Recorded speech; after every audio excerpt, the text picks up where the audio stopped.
Welcome back to New Rockstars. I'm Erik Voss, and Marvel Studios' Thunderbolts got a first look of sorts from star Florence Pugh in what seemed like an off-the-cuff Instagram video taken directly on the set, but it also kind of feels like the studio has taken the page from Ryan Reynolds' playbook and letting the star signal to the viewers, yes, we are working on this, it's gonna be fun, and you know what, why not trot out the star from two of the biggest movies in the past year, Oppenheimer and Dune Part 2, sell this movie in their own goofy way? And we've gotten several requests to break down this Instagram video, to which I initially responded, break what down? Florence Pugh is just being wonderfully unhinged as always on social media. But looking at this closely, there are some clues in her costume, the screens of Video Village, the set behind her, and a possible new title, and just a weird string of coded emojis in the post. So yes, request granted. I feel like I was made for this. So, Thunderbolts is coming May 2nd, 2025, which is just a little over a year away, and this movie's release date was actually swapped with that of Fantastic Four within Marvel's 2025 release slate, meaning this movie was moved up. And you don't do that unless you have confidence in the movie. The cast, revealed at D23 all the way back in 2022, includes Florence Pugh as Yelena Belova, returning from Black Widow and Hawkeye, Sebastian Stan returning as the Winter Soldier, Bucky Barnes, David Harbour returning as Alexei Shostakov, the Red Guardian from Black Widow, Wyatt Russell returning as U.S. Agent John Walker from The Falcon and the Winter Soldier, Hannah John Kamen as Ava Starr Ghost from all the way back in 2018's Ant-Man and the Wasp, Olga Kurylenko as Antonia Dreykov, aka Taskmaster from Black Widow, and Julia Louis-Dreyfus as Valentina Allegra de Fontaine, who appeared in Black Widow, Falcon Winter Soldier, and in Black Panther Wakanda Forever, was revealed as the CIA director of the MCU. In the months since then, Harrison Ford, cast as U.S. President Thaddeus Thunderbolt Ross in Captain America Brave New World, coming February of 2025, is also expected to appear in Thunderbolts as the president. Lawrence Fishburne is expected to appear in this movie as Bill Foster, and Rachel Weisz as Melina Vostokov from Black Widow. Geraldine Viswanathan is playing Val's assistant, a part that was originally cast as Io Edebury, and the villain at the heart of this story is Sentry Bob Reynolds, who will be played by Lewis Pullman from Top Gun Maverick and a number of other roles. This part was originally cast as Steven Yeun, star of Invincible and Beef and The Walking Dead. Actually, Marvel entrusted this film to the crew behind that Netflix series Beef, which is so good. So the director of this movie is Jake Schreier, who directed many episodes of Beef, and the showrunner of Beef was Lee Sung-jin, who is the main screenwriter of this film. Production designer Grace Yun and editor Harry Yoon also both worked on Beef, and helping with the script is Joanna Kahlo, who wrote on Beef and was also the showrunner for The Bear, and doing the final pass on the script was Marvel's longtime in-house writer Eric Pearson. And you actually see some of this crew in Florence Pugh's set video, so let's take a look. Hey guys,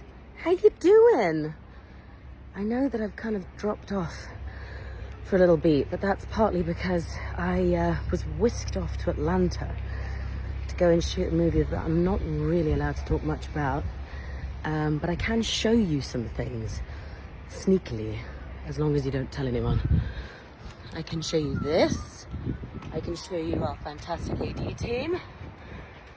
I can show you her. We met on Black Widow. This is Chessie. So Pugh's costume as Yelena Belova reflects what was in the D23 concept art, but here in the video it looks noticeably green atop the gray tones, especially when it's brought out by the greenish eyeshadow on her face. So I'm getting the sense that she truly is like a US military agent. And by the way, that concept art was almost certainly rendered by Marvel head of visual development Ryan Meinerding, the artist who's perhaps most responsible for the overall look of the MCU since Phase 1. Like when you see Marvel release official art ahead of a movie's release, it usually comes from his visual concepts. He consulted on the Fantastic Four Valentine's Day cast announcement. So Florence Pugh walks from her trailer on Marvel Studios lot in the Atlanta area onto the Thunderbolt soundstage, where on the inside door there is this poster of Captain America with a yellow star on his chest, I want you, something something, and then at the bottom, see something say something, with a Marvel security badge in the corner. Presumably this is a warning for all cast and crew about leaking anything from the set, and to just be on the lookout for anyone recording anything or sneaking out with any footage when they weren't approved to do so, which makes it pretty ironic that Florence Pugh is even recording this. She would not be doing this without permission from the studio, or at least it would have been taken down by now. Okay, let's watch the next part of the video.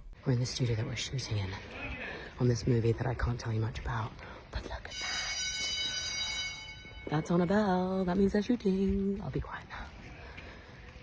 And then I can show you that. What's that? What's gonna be in there? Oh, and I can show you Jake. Jake.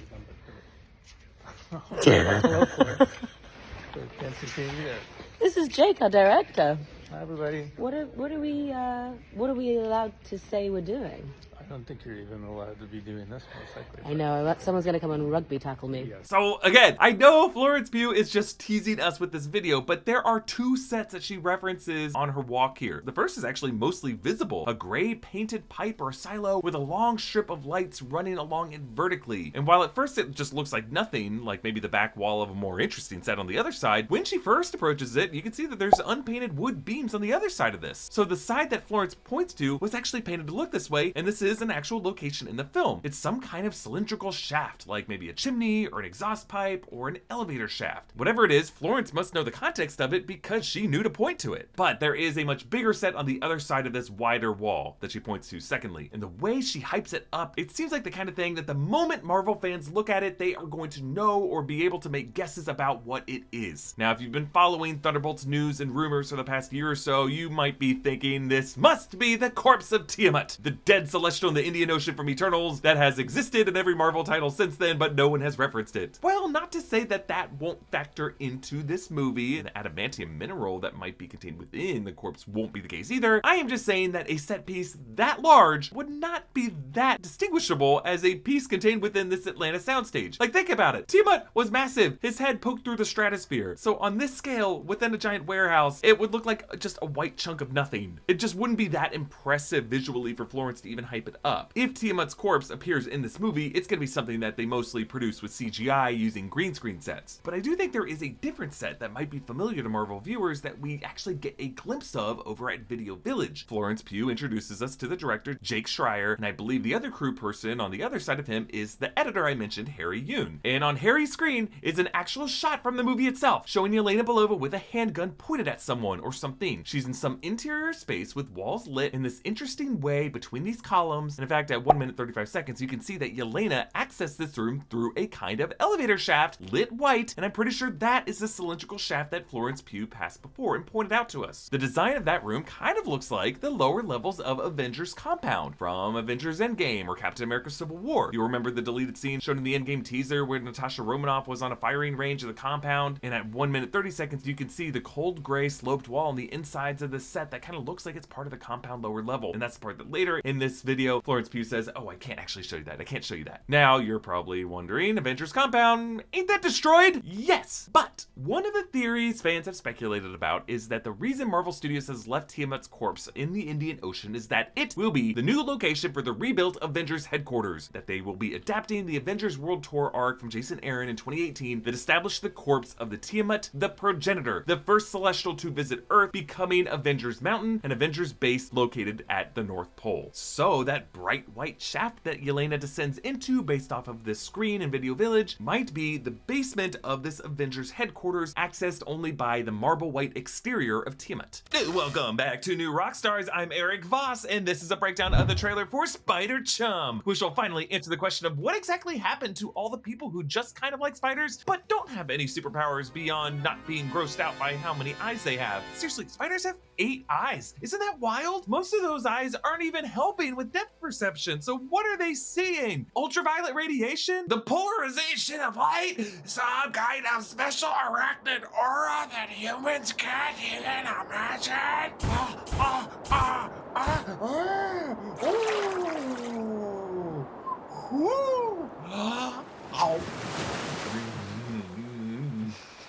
Marshmallow? Honey? Peppermint? Oh man, this is so much better. Wait, what the hell is Spider-Chum? No matter what you're talking about, if you're talking a lot, One Shot Energy's voice drops can be the relief your throat needs. Go to oneshotenergy.com/newrockstars to get 10% off your order. The reason I have co-signed onto this Tiamat speculation is that Marvel Studios projects, for better or worse, always aim to give MCU fans a reason to show up for these films on opening weekend, something that they can put in the trailer to blow our minds. And I don't think they would have moved up this film on the release schedule to a prized May 2025 release slot if there wasn't something very MCU fan servicey about this film. Like, it can't just be that half the cast of Black Widow and some of the cast of the Falcon and the Winter Soldier thrown with someone with Ant-Man and the Wasp, right? The battleground they're gonna be fighting on in this movie is gonna be wild. And I think Florence knows what that landscape is, and that's why she's teasing us on what's on the other side of this wall. Okay, on to the final segment of this Crazy video. But what are we, We're just making a little movie called Thunderbolts. How you doing? We're good. Yeah. Can I show some of this? You're not allowed to show anything. That's enough. That's it. That's it. That's all you're allowed to see. I can show you a bit of that. No, I can't. I can't show you that. I can show you these guys. And we can say we're having an amazing time, and I can't wait to see what we've made.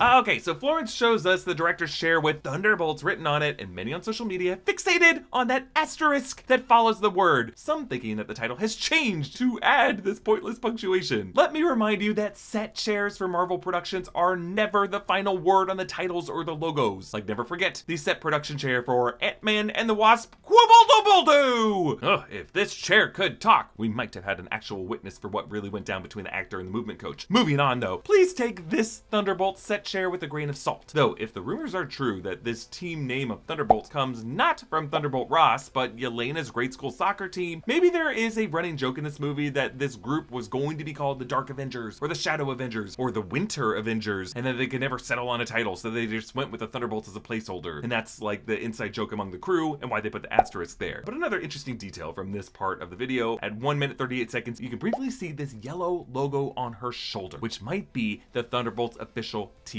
insignia. Now, when Florence Pugh posted this to Instagram, she posted it with a series of emojis. Check these out. Remember, we are dealing with someone who is wonderfully unhinged on social media in general, but if I were to try to decode these, I would assume that the green gun is for Val or Yelena, the snowflake for Winter Soldier, the spider for Yelena, the comet for Sentry, hold that thought, the shield for Red Guardian, the skull for Taskmaster, the metal arm for the Winter Soldier, again, she's just kind of throwing a bunch of these in there, the ghost for Ghost, and then the bearded man for US Agent John Walker. Now, the cactus. It is green, it is prickly, it has 2 arms. Could it be referencing She-Hulk, or Abomination, or maybe the leader? I don't know, because the cactus is probably just a random reference to Florence Pugh's recurring cactus of Barry, whom she has made several Instagram videos about. Barry had an unusual outgrowth, which Florence then cut off, and then Barry ultimately died, and then she just kind of documented this whole journey. Like, Florence Pugh's cactus is just like near and dear to her and to everyone who follows her on Instagram. In fact, the fact that she named this cactus Barry, I have always wondered could have been a reference to Barry Curtis, the prickly head of Marvel Security, who probably put that cat poster up on the studio door. He cameoed as a Blockbuster parking lot security guard in Captain Marvel, and he is the Barry that Mark Ruffalo worried about when Mark spoiled the twist in Infinity War several months before the movie came out. Wait till you see this next one. Everybody dies. Dude. Not everybody. Then am I in trouble? A little. Is Barry gonna be mad at me?